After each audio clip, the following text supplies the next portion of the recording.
ಗೆಲ್ತೀವಿ 2028 ಈಗೆಲ್ಲ ಹಲವು ಸಲ ಚರ್ಚೆನೂ ಮಾಡಿದ್ದೀನಿ.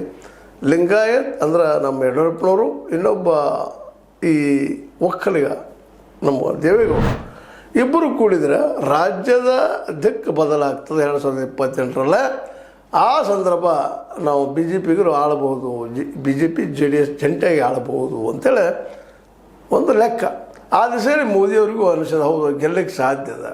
ಕೇವಲ ಯಡಿಯೂರಪ್ಪನವ್ರು ಮೊದಲಿನ ಯಡಿಯೂರಪ್ಪನವ್ರು ಇಲ್ಲ, ಅಷ್ಟು ಗಟ್ಸ್ ಇಲ್ಲ, ಮತ್ತು 105 ಗೆದ್ದು ಬರುವಂಥ ಸಾಧ್ಯತೆಗಳು ಇಲ್ಲ. ಹಿಂದೆ 105 ತೊಗೊಂಬಂದಿದ್ದಾರೆ, ಮ್ಯಾಕ್ಸಿಮಮ್ 113 ಅಲ್ಲ. ಅದಕ್ಕೆ ಇವರಷ್ಟು ಕೂಡಿದ್ದಾರೆ ಅಂದ್ರೆ ನಮ್ಮ ಮೆಜಾರಿಟಿ ಆಗ್ತದೆ.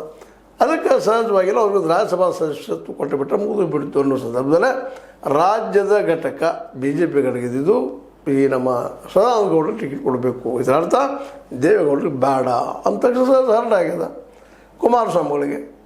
ಹೀಗಾಗಿ ಅವರು ಈ ದಿಶೆಯಲ್ಲಿ ಸೂಕ್ಷ್ಮವಾಗಿ ಮಾತಾಡ್ತಾ ಇಬ್ಬರು ಒಂದಾಗಿ ಹೋದ್ರೆ ಮಾತ್ರ ಸಾಧ್ಯ.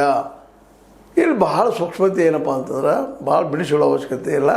ಈಗಾಗಲೇ JDSದವರು ತಮ್ಮ 25 ವರ್ಷಗಳ ಸಮಾರಂಭದಲ್ಲೇ 25 ವರ್ಷ ಸಮಾರಂಭದಲ್ಲೇ JDSದ್ದು ಮುಂದಿನ ಮುಖ್ಯಮಂತ್ರಿ ಕುಮಾರಸ್ವಾಮಿ ಅನ್ನುವಂಥ ಪ್ರಚಾರ ಜೋರು ಹಿಡಿಸಿಬಿಟ್ಟಿದ್ದಾರೆ.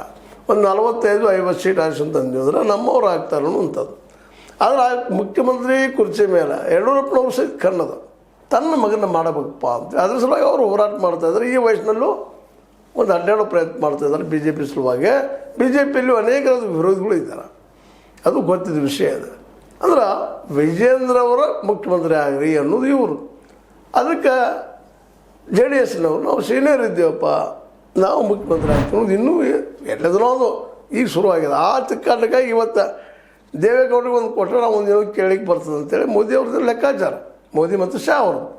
ಆದರೆ ಸ್ಟೇಟದಲ್ಲೇ ಯಡಿಯೂರಪ್ಪನವರು ಈ ಒಂದು ಪ್ಲ್ಯಾನ್ ಮಾಡಿ ಸದಾನಂದ ಗೌಡರು ಅವ್ರಿಗೆ ತಮ್ಮ ಮಂದಿಯನ್ನು ಹೆಚ್ಚು ಮಾಡ್ಕೋಬೇಕಲ್ಲ, ವಿಶೇಷವಾಗಿ ತಮ್ಮ ಬೆಂಬಲಿಗರನ್ನ.